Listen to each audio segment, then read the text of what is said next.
Imagine looking up at the sky and seeing a shadow so big, it swallowed the sun. Then came the roar, deep, shaking the earth under your feet, like the mountains themselves were groaning. That was what it was like when the dragon Ignis first came to the village of Stonebreck. Homes went up in flames, crops turned to ash, and fear wrapped around the people like a cold winter night. They prayed for a savior, though none believed one would truly come. Then, one day, a lone knight rode into their silence, tired, scarred from travel, but steady. Stonebreck had once been the picture of peace. The village sat between green hills and a clear river where children used to play. Wheat fields swayed golden in the wind, and the smell of bread often drifted through the streets.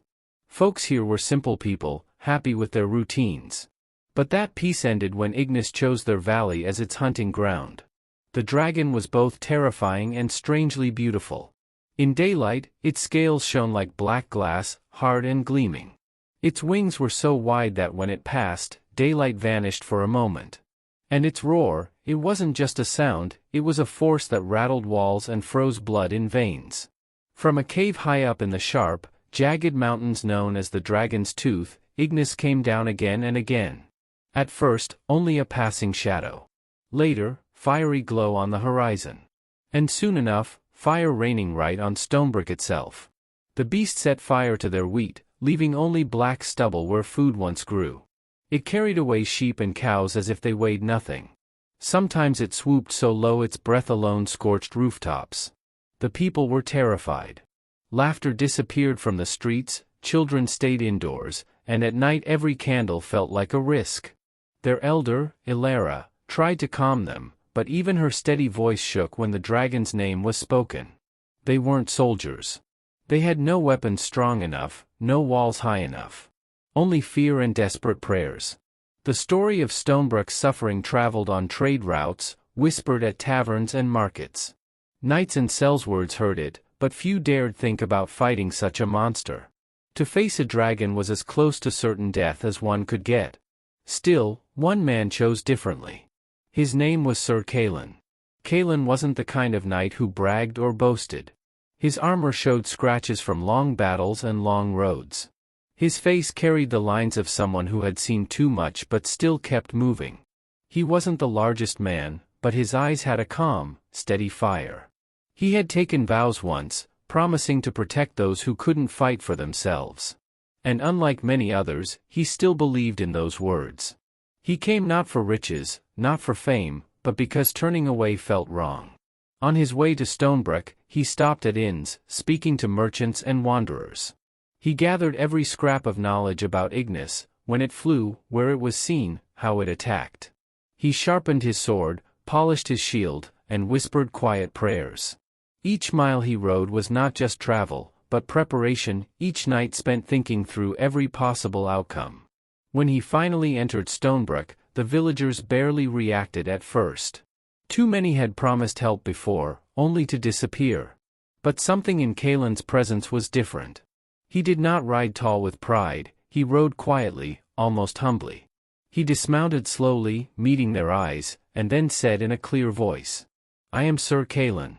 I have come to help you." Ilara stepped forward. Her voice was cautious, almost weary.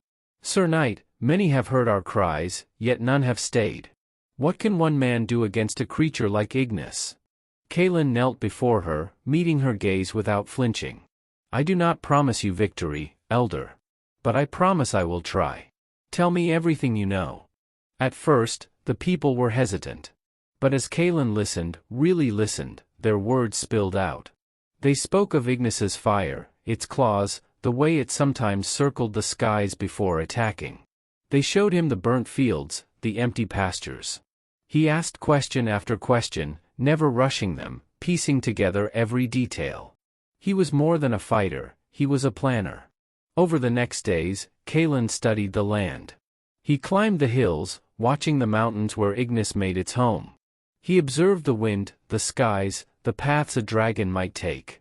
Then he found it, a narrow canyon nearby, with walls so steep and close that wings would be useless inside.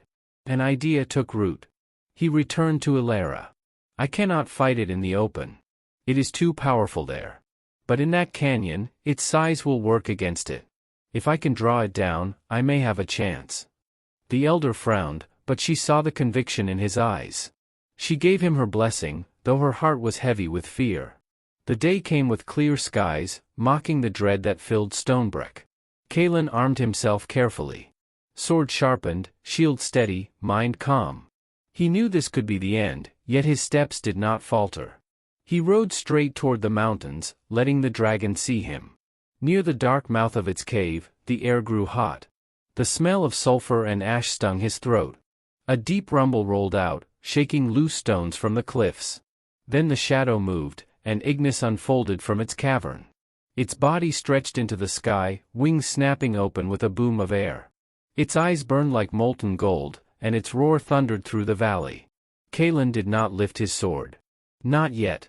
He turned his horse and galloped toward the canyon.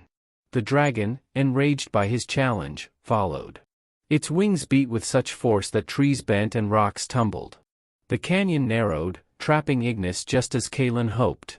The dragon tried to maneuver, but its vast wings scraped stone, sending sparks flying.